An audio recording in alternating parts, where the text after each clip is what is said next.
जैसे एक बार 3 बजे हम शौच के लिए कमंडल उठाया, तो जंगल में जाना होता था, कोई शौचालय की ऐसा, वो तो अभी कुछ वर्षों से शौचालय का ऐसी व्यवस्थाएं बनी नहीं, तो ग्रामीण आदि देशों में कहीं शौचालय पूरे नगर में नहीं होती थी, वो तो अभी व्यवस्थाएं हुई। तो कमंडल लेकर शौच के लिए निकले तो देखा कि गांव के बाहर एक नववधू लोटा लिए शौच के लिए जा रहे।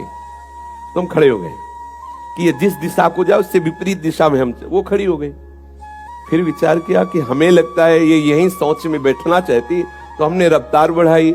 जब रफ्तार बढ़ाई तो देखा कुछ दूर आगे जा रहे, तो लगा कि ये तो पीछे खड़ी थी, आगे हमारा ये था कि हम कभी डरने वाली स्थिति में अपने को नहीं खड़ा करते हैं। हमारे मन में आया कि नहीं नहीं, ये मेरा भ्रम है, वो हमसे आगे निकल गई होगी।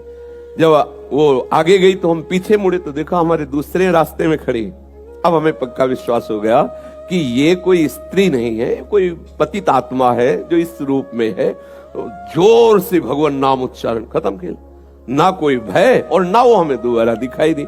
एक बार ऐसा हुआ कि सैमसी में जहां गुरु आश्रम है, तो एक खंडेर था, और हमें खंडेर बहुत प्रिय है शुरू से।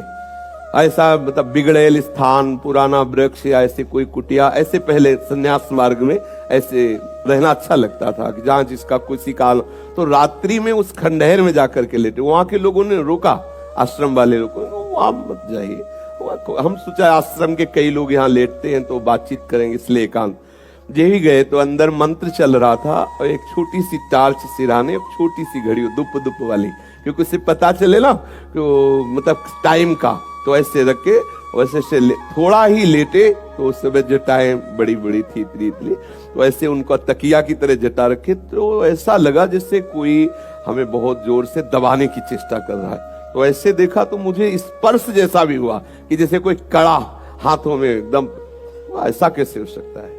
जब हम मंत्र जप रहे हैं तो कोई ऐसा कैसे हो सकता है कि कोई अशुभ आत्मा किसी, तो टार्च लिया, बाहर निकले, कोई नहीं। मुझे लगा कि मेरी मानसिक बिगड़ेल बुद्धि हमको भयभीत करना चाहती है। नहीं नहीं, मैं नहीं मान। एक मन ने कहा यहां से हटके, वहां से हमको जिद्दी स्वभाव था, नहीं देखूं कैसा क्या, फिर वहीं जाके सोए। थोड़ी ही देर में फिर स्पष्ट अनुभव हुआ कि ऐसे, तब हम बैठ गए तत्काल मंत्र जपते हुए। फिर हम कहा अब यहाँ ठीक नहीं है, क्योंकि बार बार विक्षेप डालेगा। मंदिर में गए, उन लोगों से कहा, बोले अब जानते कि वहां है, आप क्यों गए ऐसा? तो हमने जीवन में देखा है कि अगर कहीं ऐसी प्रेत आत्मा आदि हो, वो आपको परेशान नहीं कर सकती। आपको जैसे गोकर्ण के सामने धुंधकारी प्रकट हुआ, कभी वो अग्नि बनता, कभी वो ये बनता, कभी भेड़ बनता, कभी सिंह, समझ गए अधोगति को प्राप्त। लेकिन कोई ऐसा नहीं कि उनका अनिष्ट करे और रो के कह रहा था कि मेरा उद्धार कर दो, मेरा कल्याण कर दो।